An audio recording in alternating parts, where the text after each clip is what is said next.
Hello student, कैसे हैं आप सभी लोग। आशा करते हैं आप सभी हेल्दी अच्छे और पढ़ाई कर रहे होंगे। तो आज हम एक नए टॉपिक के साथ आए हैं जो कि है SN1 and SN2 nucleophilic substitution reaction का मैकेनिज्म। आज हम देखेंगे कि वो रिएक्शन किस तरह से, उसकी क्रियाविधि किस तरह से होती है। काफ़ी डाउट रहता है स्टूडेंट्स को इसमें। आज हम सारे डाउट्स आपके क्लियर करेंगे और नोट्स आप साथ साथ बनाते रहिए। अब आपके द्वारा खुद से बनाए गए नोट्स इजी टू रीड होते हैं, आसानी से रीड कर सकते हैं। और अगर आपको नोट चाहिए तो नीचे आ रहे कॉन्टैक्ट लिंक पे आप हमें कॉन्टैक्ट कर सकते हैं, हम आपको नोट प्रोवाइड करा देंगे। फिर चलिए शुरू कर रहे हैं SN1 and SN2 reaction mechanism.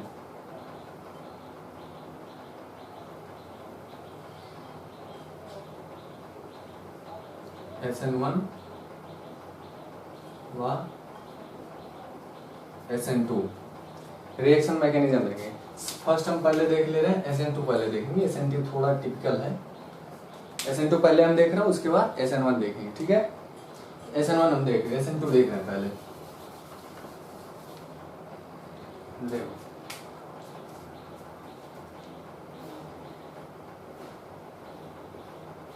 SN2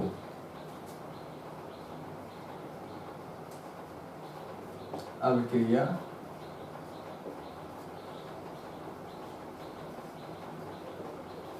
क्रियाविधि।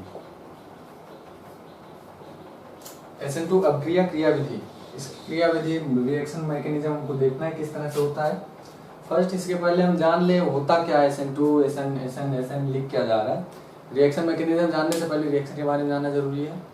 होता क्या है इसमें, S stand for substitution reaction और N स्टैंड फॉर न्यूक्लियोफिलिक और 2 मतलब ये द्वितीय कोटि की, मतलब सेकंड ऑर्डर की रिएक्शन होगी। ये सब जितनी भी होंगी SN2 रिएक्शन वो सब सेकंड ऑर्डर की रिएक्शंस होगी।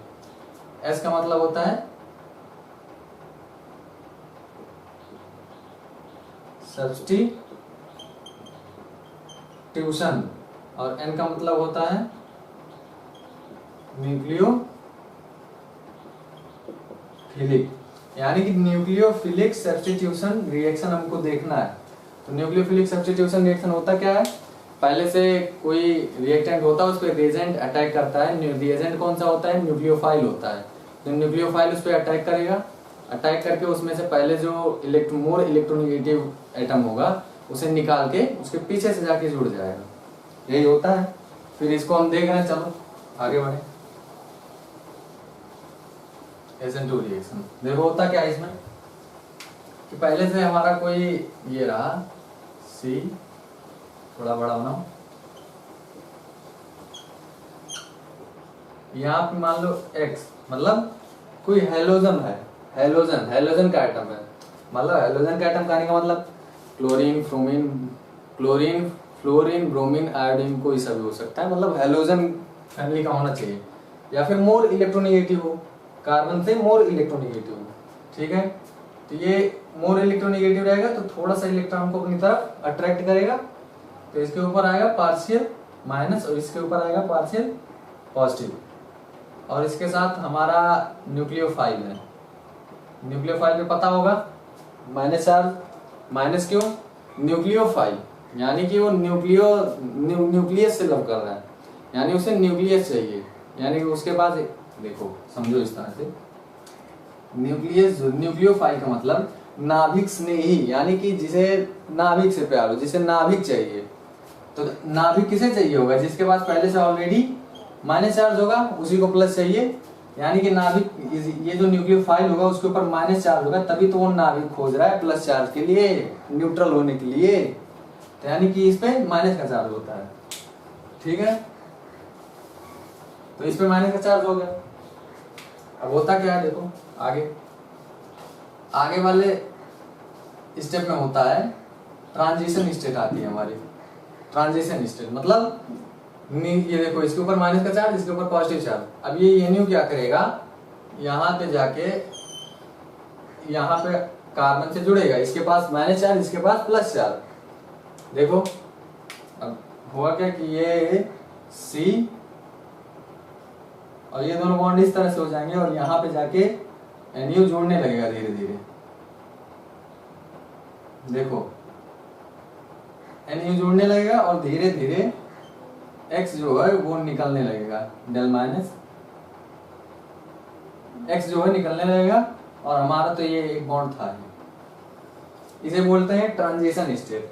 मतलब हो क्या रहा है, ये तो जुड़ ही रहा है, इसके ऊपर भी डेल पॉजिटिव इसके कारण इसके लिए था, इसके और ये जुड़ रहा है तो धीरे धीरे इसके पॉजिटिविटी को कंट्रोल कर रहा है, न्यूट्रल कर रहा है। अब कहोगे सर कार्बन तो 5 बॉन्ड बनाने लगा, कहाँ पे 5 बॉन्ड? देखो ये एक तरह से इक्विलिब्रियम में होता है, समझ के चलो। जिस तरह से NU इसके पास आता जाएगा, X उसी हिसाब से उसी रेट से दूर जाता जाएगा। तो इस तरह से 5 बॉन्ड कभी फॉर्म नहीं होगा, 4 ही बॉन्ड फॉर्म होगा। जब ये कंप्लीट एक बॉन्ड बन जाएगा तो कंप्लीट एक बॉन्ड टूट भी जाएगा, तो इसलिए 4 बॉन्ड ही बनेंगे। ये 2 बॉन्ड यहाँ क्यों चले गए, इस तरह से क्यों हो गए, बेंड क्यों हो गए?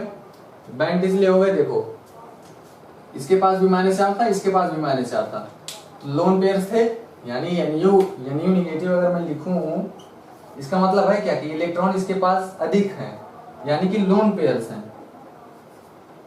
तो देखो लोन पेयर्स और बॉन्ड पेयर्स में VSEPR थ्योरी क्या बोलती है कि लोन पेयर बॉन्ड पेयर में रिपल्सन होता है, बॉन्ड पेयर की अपेक्षा सबसे ज्यादा।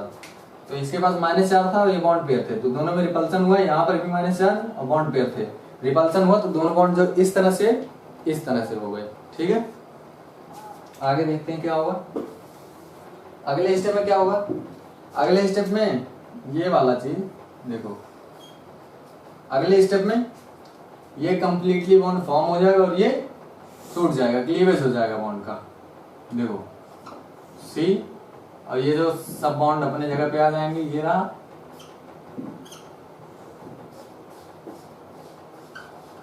NU प्लस X नेगेटिव, ये हमारा नया कंपाउंड फॉर्म हो जाएगा। देखो न्यूक्लियोफाइल अटैक करता है, न्यूक्लियोफाइल कहां से अटैक करेगा, पीछे से करेगा। क्यों पीछे से करेगा अटैक, सामने से क्यों नहीं किया? इसका देखो आंसर है, इसके पास भी -4 है, इसके पास भी -4 है, इसका कुछ इलेक्ट्रॉन क्लाउड होगा, इसका भी कुछ इलेक्ट्रॉन क्लाउड होगा, दोनों पास आएंगे तो रिपल्सन क्रिएट होगा, इसलिए इसे इधर से जुड़ने में दिक्कत होगी, कठिनाई होगी, हार्डनेस होगी, हिंड्रेंस होगा, इसलिए यहां से जाके इस पे अटैक करेगा पीछे से काफी आसान है, हाइड्रोजन है, हाइड्रोजन एटम है, हाइड्रोजन का इलेक्ट्रॉन क्लाउड बहुत छोटा सा होता है, तो ये आराम से जाके यहाँ से ऐड हो सकता है, यहाँ से ऐड नहीं हो पाएगा, माइनस रिपल्सन क्रिएट हो जाएगा। उसके बाद इस स्टेट में क्या होता है, NU पीछे से जुड़ता है, जिस तरह से जुड़ता है उसी रेट से जो हेलोजन परमाणु होता है वो निकलता है। अगले स्टेप में क्या होता है कि NU कंप्लीटली जुड़ जाता है, कंप्लीटली बॉन्ड फॉर्म हो जाता है और ये वाला बॉन्ड क्लीवेज हो जाता है।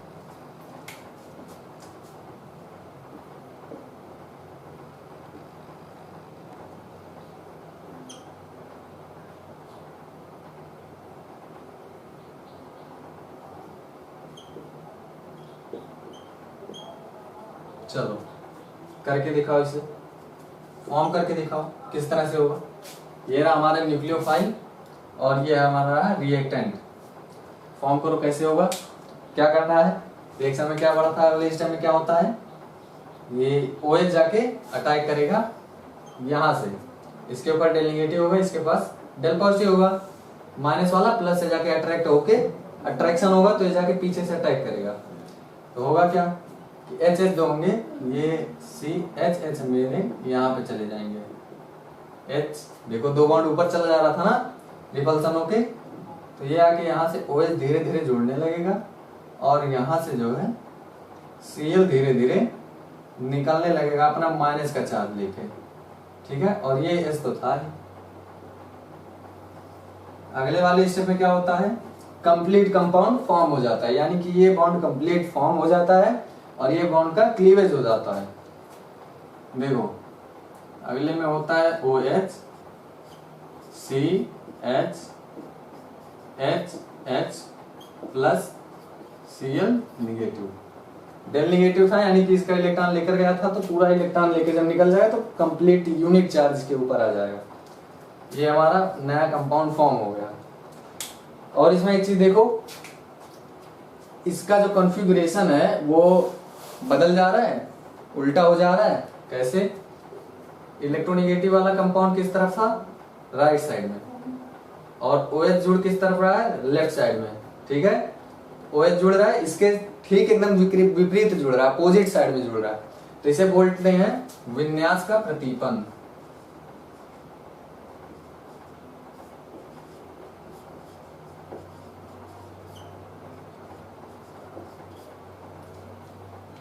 इन्वर्जन ऑफ कॉन्फ़िगरेशन, विन्यास का प्रतिपन। विन्यास किसे बोलते हैं? विन्यास तो पता ही होगा, किस तरह से अरेंज है सब परमाणु, एटम किस तरह से अरेंज है 3D स्पेस में, और OH जाके Cl वाले के विपरीत में जुड़ रहा है, यानी अपोजिट डायरेक्शन में जुड़ रहा है, तो विन्यास का प्रतिपन हो जा रहा है, मतलब उल्टा हो जा रहा है, उलट जा रहा है उसका विन्यास। ठीक है, कर लिया एग्जाम्पल। चलो इसके कुछ की पॉइंट्स हम लिख लेते हैं, इस रिएक्शन के कुछ की पॉइंट्स लिख लेते हैं हम। देखो फर्स्ट देखो इसके की पॉइंट्स क्या हैं। फर्स्ट, ये जो रिएक्शन होती है वो द्वितीय कोट की अभिक्रिया होती है, सेकंड ऑर्डर की रिएक्शन होती है, यानी कि ये जो 2 लिखा है इसका मतलब कि ये जितने भी रिएक्शन इस तरह की होंगी, SN2 रिएक्शन होंगी, सब सेकंड ऑर्डर की रिएक्शन होंगी, मतलब उसमें जो रिएक्टेंट और रिएजेंट होगा उन दोनों के कंसेंट्रेशन पे उस अभिक्रिया का रेट जो होगा वो डिपेंड करेगा, मतलब अभिक्रिया का वेग जो है वो दोनों रिएक्टेंट और रिएजेंट दोनों की सांद्रताओं पर निर्भर करेगा। वही होती है द्वितीय कोट की अभिक्रिया, तो मतलब इसमें लिख सकते हैं यह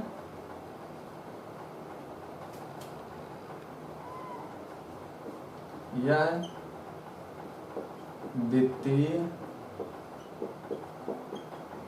कोट की बल गतिकी का अनुसरण करती है। सेकंड देखो इसके ऊपर क्या लिखते हैं। सेकंड क्या होता है, यह अभिक्रिया जो मैंने दिखाया था बीच के स्टेप्स, वो स्टेप्स इसके स्टेप नहीं है, मतलब एक ही स्टेप में अभिक्रिया, यहां से हमने रिएजेंट और रिएक्टेंट को डाला, प्रोडक्ट मिल गया, ये एक ही स्टेप में रिएक्शन होता है। कहने का मतलब SN2 रिएक्शन जो होता है एक ही स्टेप में होता है। जब ये बताया ना कि इसके बाद ये क्या होगा, संक्रमण अवस्था होता है ना, ट्रांजिशन स्टेट, वो सब इसके बीच की अवस्थाएं हैं, ये स्टेबल प्रोडक्ट नहीं होता। मतलब संक्रमण अवस्था में जो इस तरह से बन रहा था डॉट डॉट डॉट NuC, इस तरह से बॉन्ड फॉर्म होकर बन रहा था, जो ये जो होता है ये स्टेबल नहीं होता है। तो स्टेबल ना होने का मतलब अभिक्रिया के बीच में मीडिएटर के रूप में बन रहा है और उसके बाद खत्म हो जा रहा है। तो यहाँ से डायरेक्ट रिएक्टेंट और रिएजेंट मिलके प्रोडक्ट दे देंगे, यानी कि एक ही स्टेप में अभिक्रिया से कंप्लीट हो जाएगी। तो अभिक्रिया एक ही पद में हो रही है, ध्यान रखना।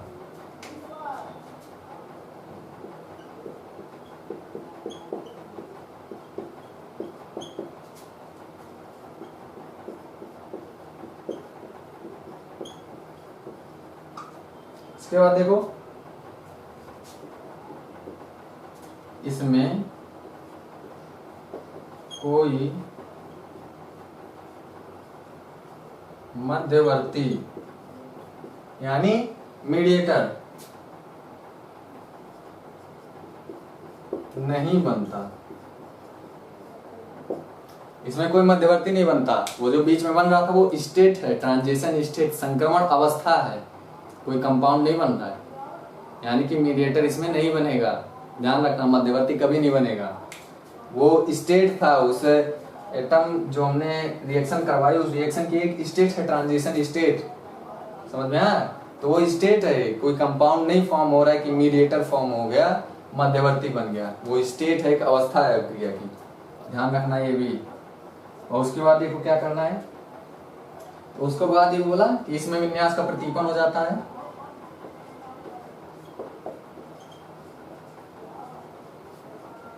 इसमें विन्यास का प्रतिपन हो जाता है। विन्यास का प्रतिपन हो जाता, बताइए कि एटम जो होते हैं वो अपोजिट डायरेक्शन में अरेंज हो जाते हैं, उसी को बोलते हैं विन्यास का प्रतिपन, या फिर इन्वर्जन ऑफ कॉन्फ़िगरेशन। नोट कर लिया? चलो कोई बात नहीं, ओके। अब इसके बाद हम देख रहे हैं स्टेबिलिटी ऑर्डर या फिर रिएक्टिविटी। रिएक्टिविटी देख रहे हैं इसके बाद हम कि मतलब 1 डिग्री, 2 डिग्री और एल्किल हैलाइड्स और 3 डिग्री, इन सब में सबसे ज्यादा रिएक्टिव कौन होगा SN2 रिएक्शन के लिए। यानी SN2 रिएक्शन सबसे बढ़िया किस उसमें होगी, एल्किल हैलाइड में होंगी, या फिर 1 डिग्री एल्किल हैलाइड में, 2 डिग्री, 3 डिग्री, किस में होगी सबसे बढ़िया, यानी कि कौन सा जो हेलो कार्बन है, मतलब हैलाइड है, कौन सा हैलाइड ऐसा है कार्बन का, हाइड्रोकार्बन है जो इजिली इस अक्रिया को फॉर्म कर देगा, मतलब सबसे ज्यादा अक्रियाशील होगा, ये देखना है हमें।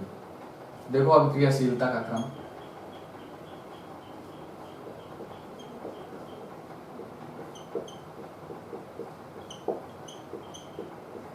अक्रियाशीलता का क्रम लिख लो। अक्रियाशीलता का क्रम होता है इसमें एल्किल हैलाइड, इसके बाद 1 डिग्री में होता है, इसके बाद 2 डिग्री में होता है, उसके बाद 3 डिग्री में होता है। ये हम लिख रहे हैं इस तरफ, यानी बढ़ते हुए क्रम में। अक्रियाशीलता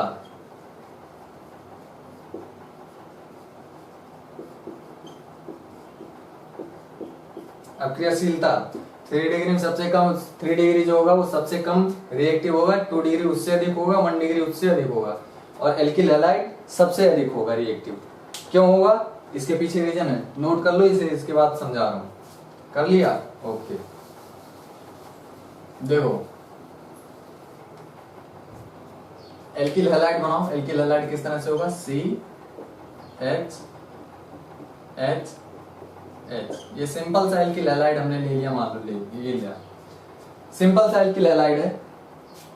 अब एक चीज बताओ कि NU जब इस पे आक्रमण करेगा, मतलब अटैक करेगा, न्यूक्लियोफाइल जो होगा वो अटैक करेगा जब, तो ये बताओ NU अटैक जब करेगा तो ये पता है ना कि पीछे से जाके यहाँ पे अटैक करेगा इस तरह से।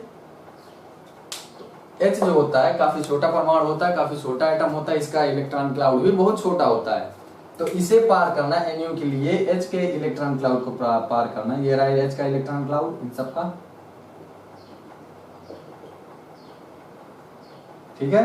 तो H का इलेक्ट्रॉन क्लाउड बहुत छोटा होगा, एक ही इलेक्ट्रॉन है तो इलेक्ट्रॉन क्लाउड बहुत छोटा होगा, बहुत छोटा, तो NU आसानी से जाके इस क्लाउड को भेद के C से जाके जुड़ जाएगा, आसानी से, कोई दिक्कत होगा नहीं, इसका क्लाउड बहुत छोटा है, तो इजिली ये जाके आसानी से यहाँ जुड़ जाएगा। ये था हमारा एल्किल हैलाइड में। अब 1 डिग्री में देखो क्या होता है, 1 डिग्री में 1 डिग्री लिख ले रहे हैं H CH HCl plus NU negative. इसमें देखो क्या होगा, अब एक चीज बताओ, ये CH3 पूरा रूप बना रहा हूं, ये देखना, ये CH3 लिख सकते हैं डायरेक्ट पूरा। देखो अब NU को जानना होगा, जब H का तो छोटा सा इलेक्ट्रॉन क्लाउड है ही, प्लस में CH3 का बड़ा सा इलेक्ट्रॉन क्लाउड है। CH3 बल्कि ग्रुप है, मतलब इसका जो इलेक्ट्रॉन क्लाउड होगा काफी बड़ा होगा, काफी बड़ा ग्रुप है CH3, तो ये NU को यहाँ पे लगने के लिए दिक्कत होगी थोड़ी, CH हार्डनेस क्रिएट करेगा, हिंड्रेंस एक देगा, मतलब बाधा उत्पन्न करेगा इसे जोड़ने के लिए, और इस बाधा को बोलते हैं स्टेरिक प्रभाव, या फिर स्टेरिक हिंड्रेंस, या फिर त्रिविम बाधा, या फिर निरोधक प्रभाव, ठीक है। तो NU यहाँ पे जाके जुड़ेगा तो ये थोड़ा दिक्कत करेगा, लेकिन फिर भी किसी हिसाब से एडजस्ट हो जाएगा, ठीक है। और इसके बाद ये एल्किल हैलाइड में था और ये 1 डिग्री में था। इसके बाद 2 डिग्री में देखो क्या होगा, 2 डिग्री में देखो, 2 डिग्री कार्बन, 2 डिग्री वाला लिखो एल्किल हैलाइड, यानी कि CH3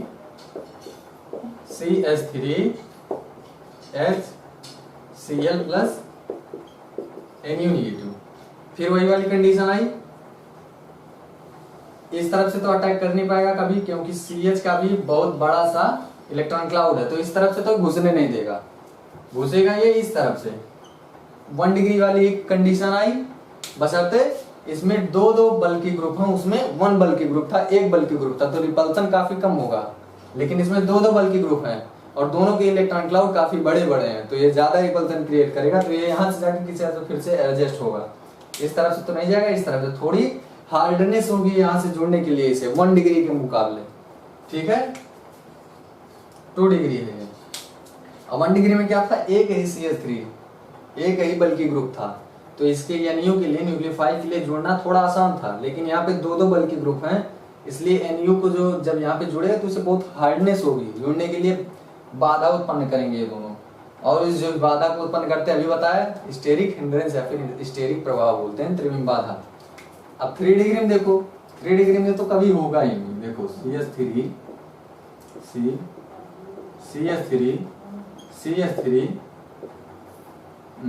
Cl plus NU negative.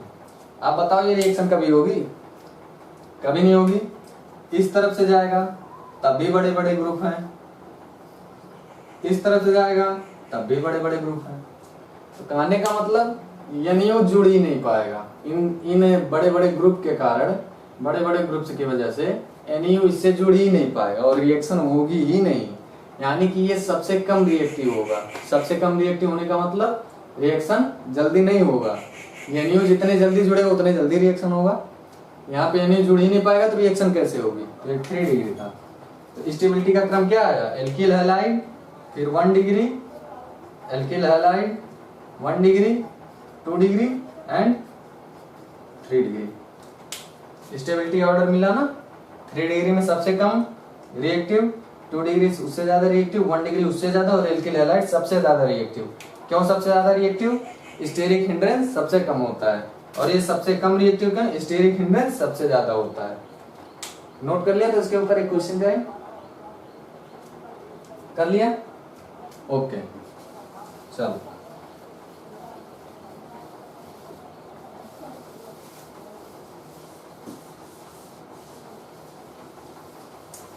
चलो बताओ। मिटा रहा हूं इसको, नहीं रहने दो, अभी काम आएगा। बताओ, दूंगा ऑप्शन दे रहा हूं आपको, अक्रियाशीलता का ऑर्डर निकालना है, ठीक है? फर्स्ट हम दे रहे हैं, फर्स्ट क्या है? अच्छे अच्छे क्वेश्चन हैं।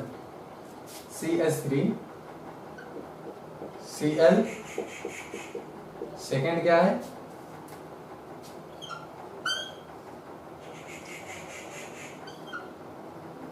Cl CH3, थर्ड नोट करो इसे, उसके बाद बताओ क्या होगा ऑर्डर।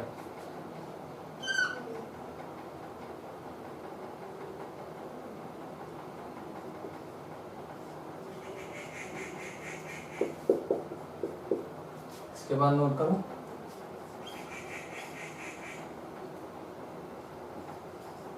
नोट करो इसे, उसके बाद बताओ।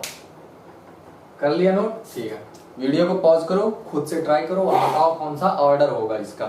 तो ऑर्डर फाइंड करके आप सब बताओ इसका। कर लिया?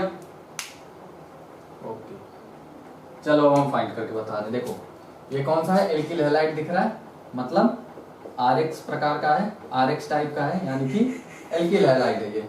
और ये कौन सा है? 1 डिग्री है। देखो Cl, ये कार्बन और किस कार्बन से जुड़ा है? एक ही कार्बन से जुड़ा है, यानी कि इस स्ट्रक्चर को आप देखोगे तो इस तरह से बना है Cl, ये कार्बन से जुड़ा है, इस तरह से बना है स्ट्रक्चर। तो ये एक ही कार्बन से जुड़ा है, यानी कि 1 डिग्री है ये। तो ये 1 डिग्री, और ये कौन सा होगा? देखो ये वाला कार्बन किस किस कार्बन से जुड़ा है? 1 2 3, यानी 1 2 एंड 3, यानी कि ये 3 डिग्री है। और ये कौन सा है? Cl, ये इस कार्बन से जुड़ा है, और ये कितने कार्बन से जुड़ा है? 1 2, ये वाला कार्बन तो है ही, ये एक इस कार्बन से जुड़ा है, एक इस कार्बन, तो ये वाला कार्बन 1 2 दो कार्बन से जुड़ा है, यानी कि 2 डिग्री है।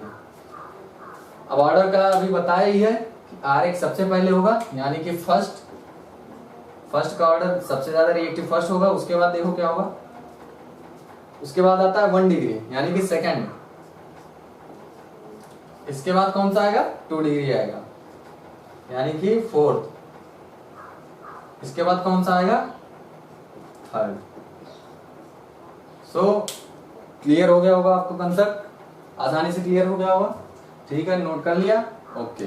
और ये क्वेश्चन जो था वो आया हमारे IIT 2003 का सवाल, IIT 2003 का क्वेश्चन था ये। इजिली सॉल्व हो गया, कुछ नहीं होता है, कंसेप्ट क्लियर रहे, सब क्वेश्चन होंगे, सब बनने लगेंगे। हो गया, मिटा दें। ओके,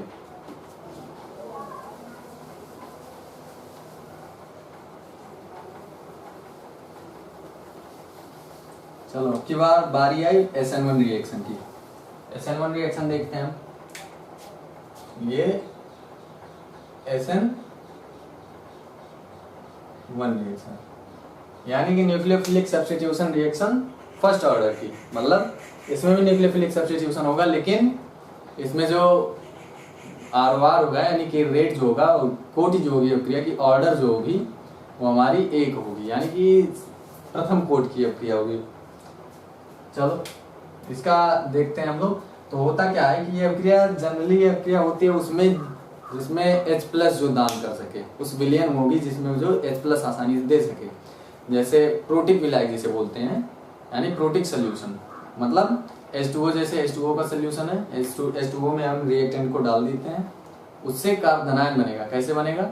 H2O हमारा H+ और OH- में टूटेगा, H+ हमको मिला, H+ क्या है?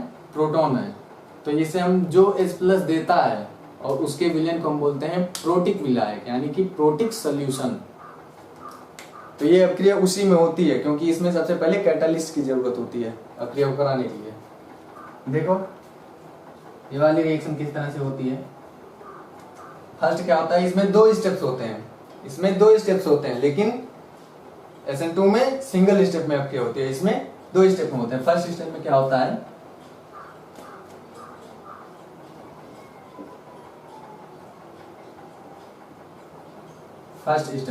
है, देखो फर्स्ट स्टेप में ये बॉन्ड सिर्फ लेके चल रहे हैं, कुछ भी हो सकता है यहाँ पे।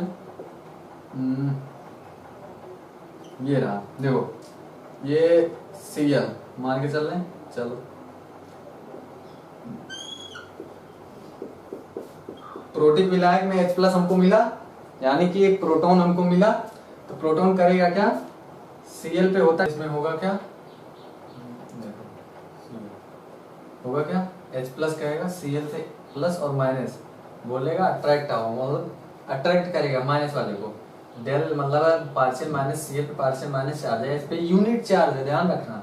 और यहाँ पर भी पार्शियल चार्ज था, तो पार्शियल चार्ज में उतना ज्यादा अट्रैक्शन नहीं होगा, ये यूनिट चार्ज है, यूनिट चार्ज पार्शियल चार्ज को आसानी से अट्रैक्ट करेगा। इसे अट्रैक्ट की जो कैपेसिटी होगी इसकी अट्रैक्ट करने की, वो पार्शियल चार्ज से अधिक ऑब्वियसली से अधिक होगी। यूनिट चार्ज, कहीं पे यूनिट चार्ज हो, पार्शियल चार्ज हो, सबसे ज्यादा अट्रैक्ट कौन करेगा, यूनिट वाला ना, तो इसे अट्रैक्ट करेगा और बाहर निकाल देगा। तो हमारा बनेगा क्या, ये Cl मतलब C बॉन्ड, ये रहा, इस पे पॉजिटिव चार्ज आएगा, प्लस ये Cl जो है इलेक्ट्रॉन लेके C का निकल गया, यूनिट चार्ज इस पे डेवलप हो गया। यहां से इसे क्या बोलते हैं पता होगा, कार्बोधनायन।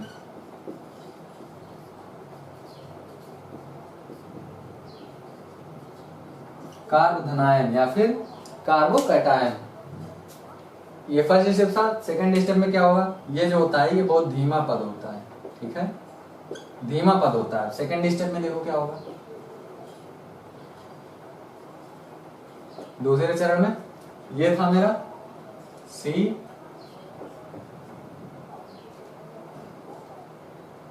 Positive plus NO negative. अब जाके न्यूक्लियोफाइल जाके यहाँ पे अटैक करेगा और अटैक करके फॉर्म कर देगा मेरा एक, ये रहा NU, नया कंपाउंड एक फॉर्म कर देगा।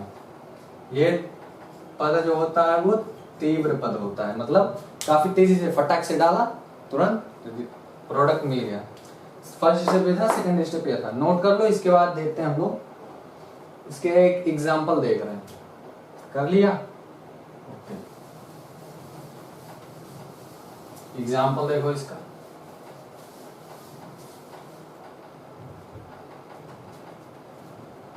देखो एग्जाम्पल देखो, एक ये CH3 Br मान के चलो, देखो 3 डिग्री लेकर चल रहे हैं हम पहले। देखो ये रहा,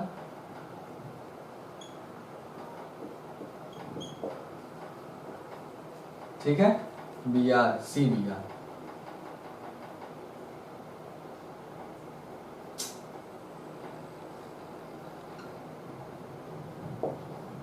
बी आर प्रोटिक विलायक में इसको डाला, प्रोटिक विलायक में डालने का मतलब H प्लस इसे मिलेगा और ये धीमा पद होगा और फॉर्म हो जाएगा हमारा कार्बोकैटायन। मतलब मार्कर भी धोखा दे रहा है।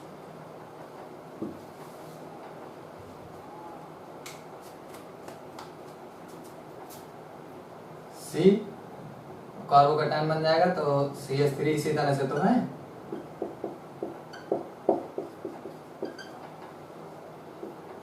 CH3 इस पे पॉजिटिव चार्ज आ जाएगा प्लस Br निगेटिव बाहर निकल जाएगा। फर्स्ट स्टेप में ये हुआ, कार्बोकैटायन फॉर्म हो जाएगा, यही चीज तो लिखा है। Br ये जो H प्लस होगा Br को अटैक करके बाहर निकाल देगा, तो Br इस कार्बन के इलेक्ट्रॉन्स को भी लेकर जाएगा, यहाँ गया और कार्बोकैटायन फॉर्म हो गया। फर्स्ट स्टेप में था। सेकंड स्टेप में क्या होगा? सेकंड स्टेप में देखो ये CH3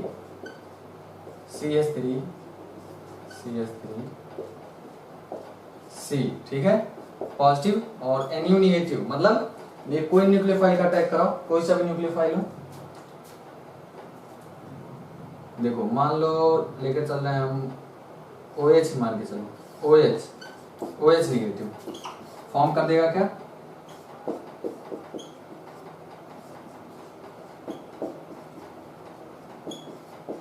नया कंपाउंड फॉर्म हो गया, तो ये होता है SN1 रिएक्शन। नोट कर लो इसे, इसके बाद इसके कुछ की पॉइंट्स देख रहे हैं, कर लिया? ओके।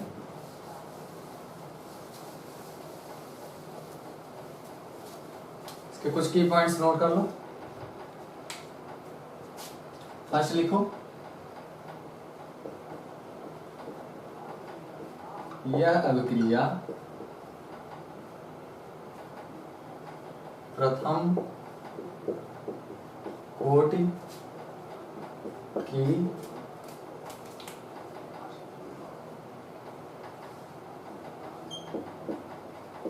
बल गतिकी का अनुसरण करती है।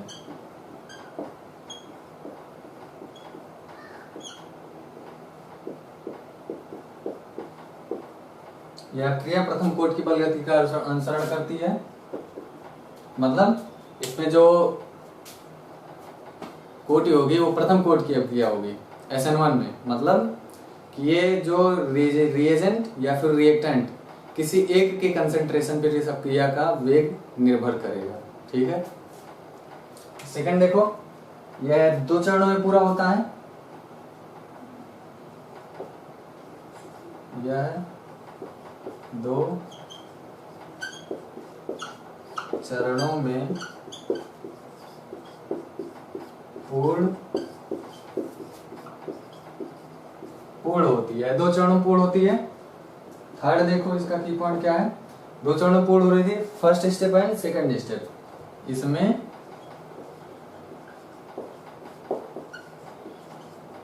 मध्यवर्ती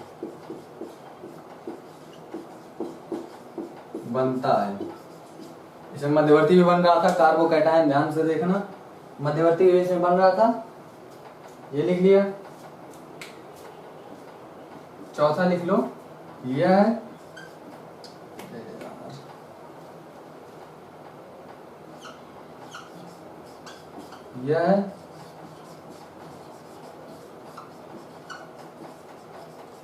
अभिक्रिया सामान्यतः, यार दिक्कत हो गया, ये तो मार्कर ही नहीं चल रहा है, धोखा दिया मार्कर भी। यह क्रिया सामान्यतः है प्रोटिक विलायकों में, मतलब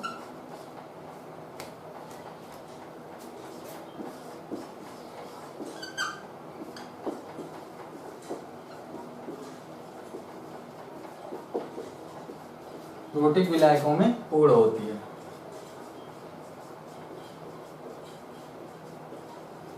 प्रोटिक विलायकों में क्यों पूर्ण होती है? इसे H+ चाहिए, कैटलिस्ट चाहिए पहले से उपस्थित न्यूक्लियोफाइल को हटाने के लिए। नोट कर लिया? कर लिए? ओके, मिटा रहे हैं। अब स्टेबिलिटी मतलब इसके रिएक्टिविटी को हम फाइंड करेंगे कि किसकी रिएक्टिविटी कितनी होती है और कितनी अधिक होती है, सबसे अधिक किसकी होती है और सबसे कम किसकी होती है। देखो अब रिएक्टिविटी फाइंड करना है। एल्किल हैलाइड में 1 डिग्री, 2 डिग्री, 3 डिग्री, इन सब में से सबसे ज्यादा रिएक्टिव कौन सा होता है? एक चीज देखो, RH पहले हम लेके चल रहे हैं, यानी कि एल्किल हैलाइड लेके चल रहे हैं। इसे लेकर चलते हैं हम। सबसे पहले कोई एल्किल हैलाइड लिखो, ये रहा, लिख दिया एल्किल हैलाइड, लिख दिया।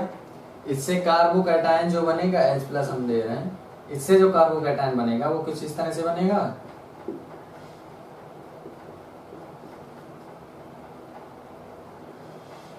इस तरह से एक कार्बोकैटायन बनेगा और ये प्लस चार्ज। अब इसमें देखो एक और हम देख रहे हैं, ये RH था और 1 डिग्री, अब इसमें देखो पहले 1 डिग्री अब देख रहे हैं हम। 1 डिग्री के लिए CH3 लिखा, CHHCl H+। यहां से जो कार्बोकैटायन बनेगा कुछ इस तरीके से बनेगा, 1 डिग्री कार्बोकैटायन बनेगा। और 2 डिग्री लिख ले रहे हैं हम इसी तरह से। 2 डिग्री में क्या होगा? CH3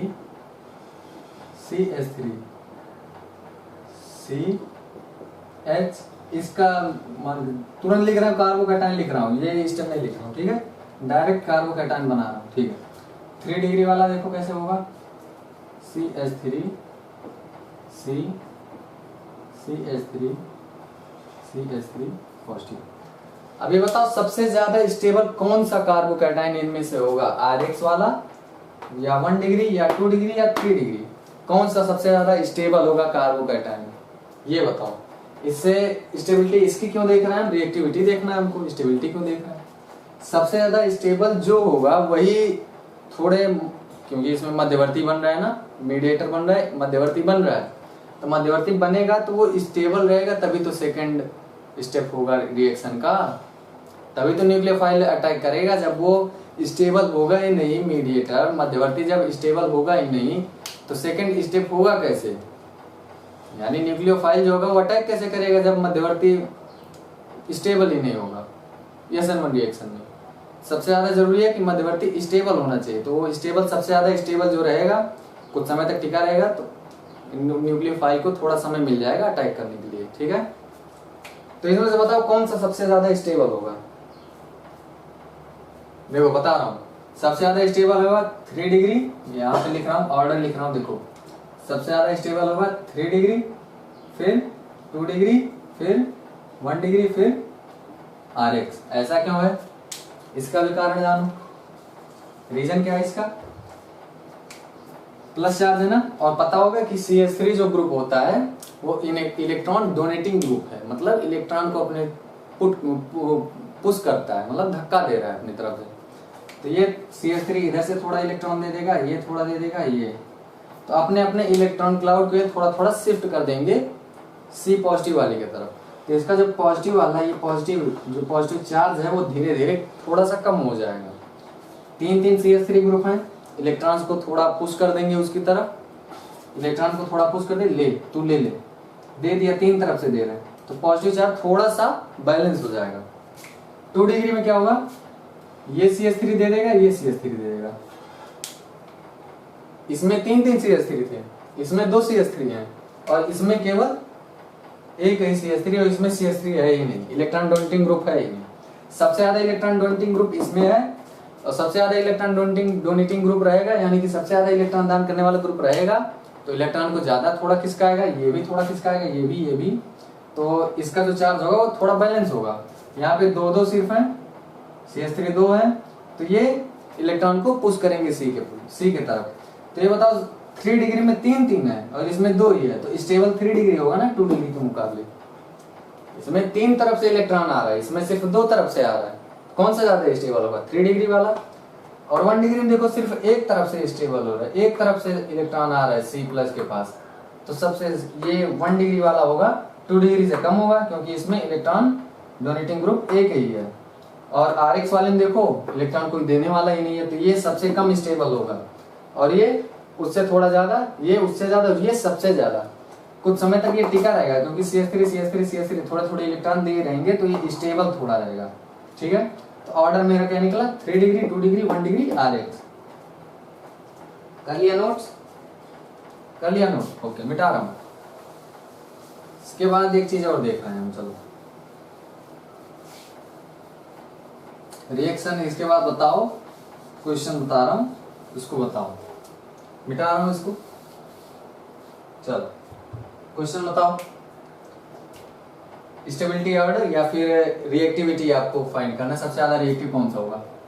फर्स्ट नोट करो, फर्स्ट है CH, बहुत अच्छे अच्छे क्वेश्चंस हैं। CH3 का होल ट्वाइस Cl, फर्स्ट हो गया। सेकंड नोट करो, ये इस तरह से है, डबल बॉन्ड Cl, सेकंड हो गया। थर्ड लिखो, थर्ड क्या है,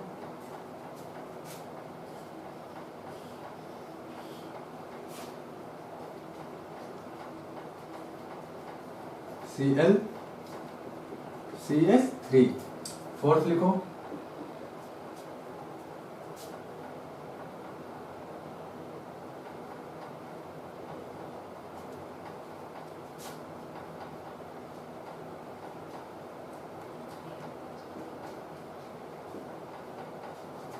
एंड फिफ्थ लिखो, लास्ट।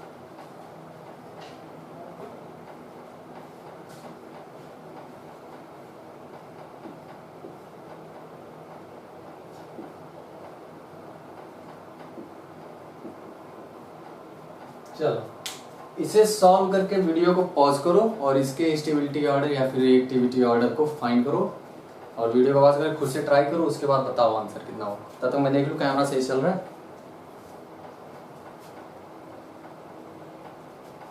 हाँ चल रहा है, कर लिया, ओके बताओ आंसर, देखो क्या होगा। ये कौन सा है, CH3 CH2 Cl। ये कौन सा, कितने डिग्री है, 1 degree, 2 degree, 3 degree alkyl halide कौन सा है ये, बताओ जल्दी फाइंड करो। 2 डिग्री लग रहा है, Cl एक कार्बन से जुड़ा हुआ, CH3 2 डिग्री हो गया। आई होप आपको ये आता होगा, 1 डिग्री, 2 डिग्री, 3 डिग्री फाइंड करना। ठीक है, ये मान के चल रहा हूँ आप सबको आ रहा है। तो 2 डिग्री, ये वाला 2 डिग्री है, और ये कौन सा है, इसे हम बोलते हैं एलाइलिक, चाहे या फिर एलिलिक। एलिलिक है, एलिलिक हैलाइड है। ठीक है, एलिलिक हैलाइड किसे बोलते हैं तो पता ही होगा कि फंक्शनल ग्रुप जिससे जुड़ा हो, ये Cl जुड़ा है, ये जिस कार्बन से जुड़ा हो और ये जिस कार्बन से वो डबल बॉन्डेड हो, कुछ इस तरीके से। यानी फंक्शनल ग्रुप जिस कार्बन से जुड़ा हो, वो जिस कार्बन से जुड़ा हो डबल बॉन्डेड कार्बन हो। ठीक है, इसे बोलते हैं एलिलिक या फिर एलिलिक हैलाइड। एलिलिक हैलाइड ये वाला है, और ये कौन सा है, ये कितने डिग्री है, 3 डिग्री है। कैसे, ये वाला कार्बन है, एक कार्बन से जुड़ा, 2 कार्बन से जुड़ा, 3 कार्बन से जुड़ा। देखो ये वाला बीच वाला कार्बन है, एक ये कार्बन से जुड़ गया, एक इससे 3 डिग्री हो गया। और इसे क्या बोलते हैं, इसे बोलते हैं हम लोग बेंजाइलिक या फिर बेंजलिक, बेंजलिक हैलाइड, इसे बोलते हैं बेंजलिक हैलाइड। ये भी बेंजलिक हैलाइड ही है।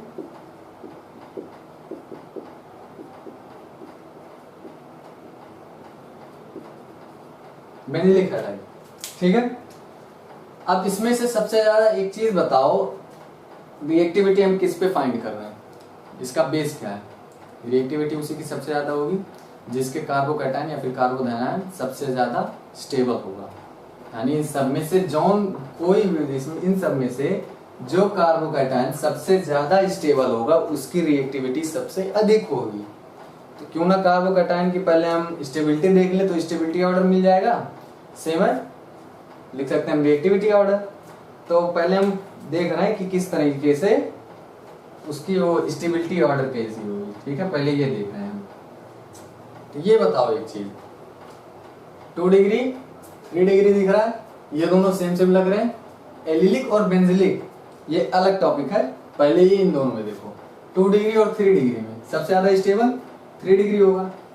2 डिग्री और 3 डिग्री में तो मिल गया, यानी कि हम ऑर्डर लिखना चाहें, जब ऑर्डर लिखेंगे तो कुछ इस तरीके से होगा। 3 डिग्री तो मिल गया हमको, यानी 3 डिग्री जो होगा वो ज्यादा स्टेबल होगा 2 डिग्री से, ये तो मिल गया। अब हमें दूसरे और चौथे और पांचवें वाले में देखना है कौन सबसे ज्यादा स्टेबल होगा। दूसरे वाले में देखो,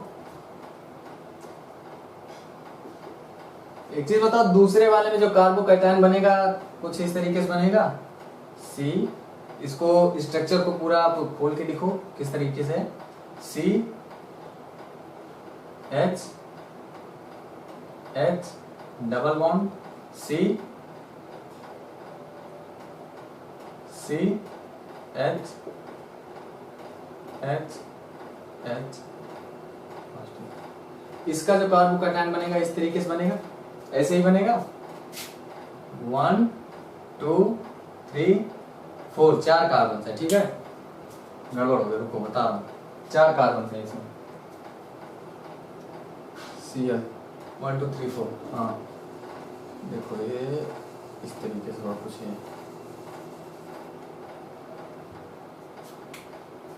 देखो ये जो कार्बन से जुड़ा है, ये एक कार्बन से जुड़ा है, ये H H, हाँ यही सही है।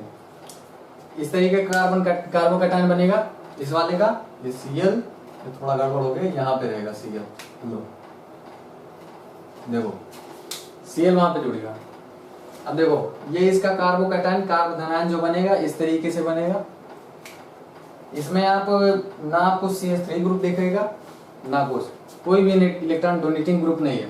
तो स्टेबल कैसे होगा? ये स्टेबल होने का मेन रीजन है, इसमें डबल बॉन्ड दिख रहा है, इसमें सबसे ज्यादा स्टेबल होने का रीजन क्या है? रिजोनेंस, रिजोनेंस होगा इसमें, मतलब ये वाला बॉन्ड कभी यहाँ फॉर्म हो जाएगा, कभी यहाँ बच जाएगा, और ये वाला बॉन्ड कभी यहाँ पे, यानी डबल बॉन्ड जो होगा कभी यहाँ पे होगा, कभी यहाँ पे होगा, कभी यहाँ पे होगा, कभी यहाँ पे होगा, अपनी पोजीशन चेंज करता रहेगा। किस तरीके से? देखो ये वाला डबल बॉन्ड सी पे जाके माइनस का चार्ज ले लेगा, आपको बना के बता दे रहा हूँ स्ट्रक्चर, देखो कैसे होगा इसका। जब हम बनाएंगे resonance structure, resonating structure, C H H, ये डबल बॉन्ड था, डबल बॉन्ड कहाँ गया? इस कार्बन पे, तो ये सिंगल बॉन्ड बच गया, और ये एच, और इसमें कौन सा चार्ज आ गया? माइनस का चार्ज। डबल बॉन्ड टूट के, यानी डबल बॉन्ड इलेक्ट्रॉन इस पे चले जाए सी पे, और इस पे कौन सा चार्ज आ गया? Plus charge.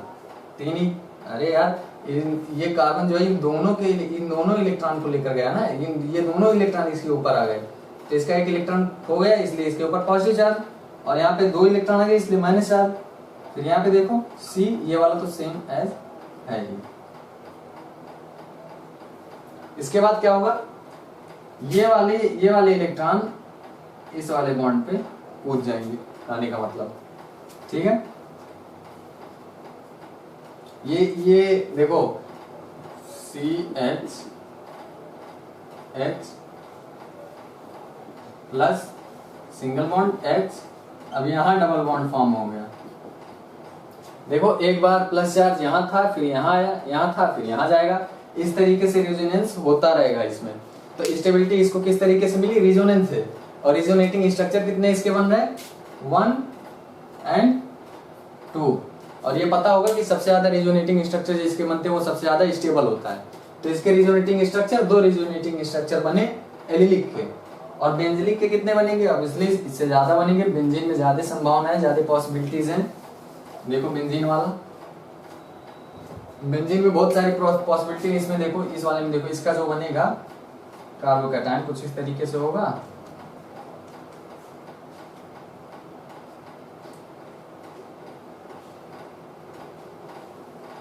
उसी तरीके से कार्बोकैटायन होगा।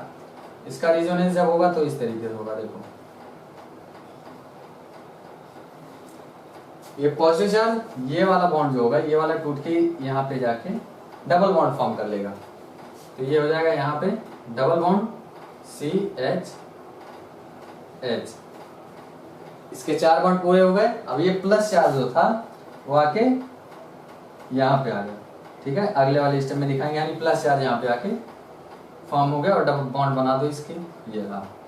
प्लस चार्ज इस पे फॉर्म हो गया, इस वाले कार्बन का पूरा नहीं है बॉन्ड, इसलिए प्लस चार्ज, यानी कि ये वाला इलेक्ट्रॉन, ये दोनों इलेक्ट्रॉन, ये दो इलेक्ट्रॉन थे ना एक बॉन्ड में, कूद के यहाँ पे चले गए, यहाँ डबल बॉन्ड फॉर्म कर लिया, इस कार्बन का एक इलेक्ट्रॉन चला गया, इसलिए पॉजिटिव चार्ज यहाँ पे, ये वाला पॉजिटिव चार्ज यहाँ पे आ गया। अगले वाले स्टेप में क्या होगा, ये वाला, ये जो बॉन्ड है ये टूट के जाएगा इस वाले में, यहाँ पे डबल बॉन्ड फॉर्म कर लेगा, प्लस चार्ज यहाँ पे चला गया। देखो डबल बॉन्ड ये तो था ही, सी एच एच।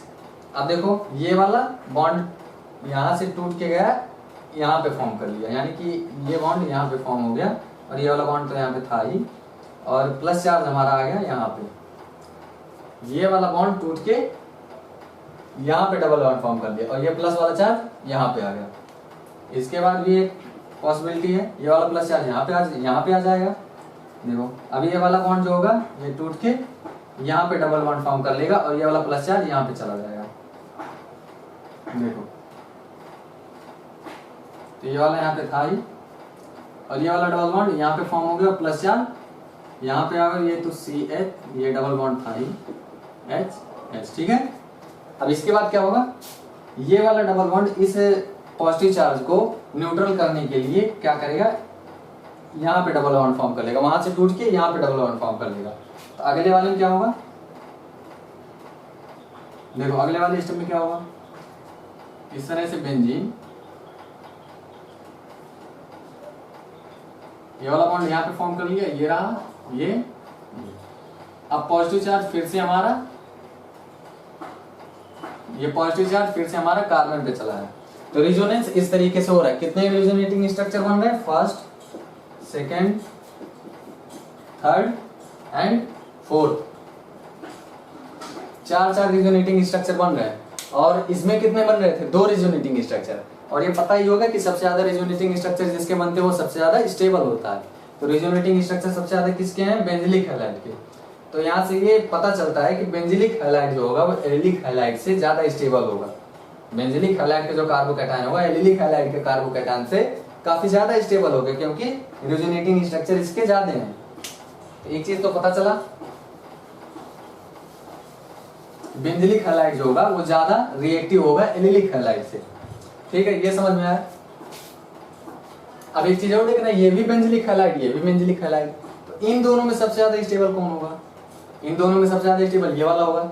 इसे रिजोनेंस से भी स्टेबिलिटी मिलेगी, और प्लस में किससे स्टेबिलिटी मिलेगी, देखो दो CH3 है, CH3 ग्रुप यानी इलेक्ट्रॉन डोनेटिंग ग्रुप है। तो इसका प्लस चार्ज तो रिजोनेंस से भी थोड़ा स्टेबल होगा, और CH3 भी कुछ इलेक्ट्रॉन को पुश कर देंगे, उससे भी स्टेबल हो जाएगा। तो इसमें एडिशनल है ना, CH3 एडिशनल दे रहा है इलेक्ट्रॉन, उसका जो पॉजिटिव चार्ज है वो थोड़ा न्यूट्रल हो जाए। और इसमें सिर्फ रिजोनेंस की कंडीशन थी, इसमें इंडक्टिव इफेक्ट और रिजोनेंस दोनों चल रहा है। स्टेबल ये वाला होगा। इस तरीके से हम स्टेबिलिटी का ऑर्डर फाइंड करके लिख सकते हैं कि फिफ्थ वाला सबसे ज्यादा स्टेबल होगा, उसके बाद फोर्थ वाला, उसके बाद एलिलिक हैलाइड यानी सेकंड वाला, इसके बाद एलिलिक हैलाइड के बाद 3 डिग्री होगा, इसके बाद 2 डिग्री वाला होगा। मतलब फर्स्ट, देखो ऑप्शन वाइज लिख रहा हूं, थर्ड, इसके बाद फर्स्ट। एक ऑर्डर याद रखना, यहां से आप क्वेश्चन एक मन में उठ रहा होगा कि सर रिजोनेंस इफेक्ट जो होता है वो सबसे ज्यादा स्टेबल, मतलब स्टेबिलिटी देता है, या फिर इंडक्टिव इफेक्ट स्टेबिलिटी सबसे ज्यादा देता है, क्योंकि यहाँ इंडक्टिव इफेक्ट भी है, रिजोनेंस इफेक्ट भी है। तो कैसे हम बोल सकते हैं कि रिजोनेंस इफेक्ट जो है, रिजोनेंस इफेक्ट वो इस वाले से अधिक है, 3 डिग्री 2 डिग्री इस वाले, इसमें जो इंडक्टिव इफेक्ट लग रहा है इन सब में रिजोनेंस इफेक्ट लग रहा है। कैसे बोल सकते हैं कि रिजोनेंस इफेक्ट से ये सब स्टेबल होंगे इंडक्टिव इफेक्ट। तो इसका एक ऑर्डर होता है, याद कर लेना सब लोग, होता है, याद कर लो, मेसोमेरिक इफेक्ट यानी कि एम जो मेसोमेरिक इफेक्ट, इसका एक ऑर्डर होता है, यानी सबसे ज्यादा स्टेबिलिटी कौन सा इफेक्ट देता है एटम को, तो मेसोमेरिक इफेक्ट, और ये बराबर होता है लगभग रिजोनेंस इफेक्ट के। फिर आता है हमारा हाइपर कॉन्जुगेशन यानी कि एच मान के चलो हाइपर कॉन्जुगेशन, उसके बाद आता है इंडक्टिव इफेक्ट, इसके बाद आता है हमारा इलेक्ट्रोमेरिक इफेक्ट। ये ऑर्डर याद कर लेना। तो देखो इसमें रिजोनेंस इफेक्ट इंडक्टिव इफेक्ट से काफी ज्यादा स्टेबिलिटी दे रहा है, ये स्टेबिलिटी का ऑर्डर है।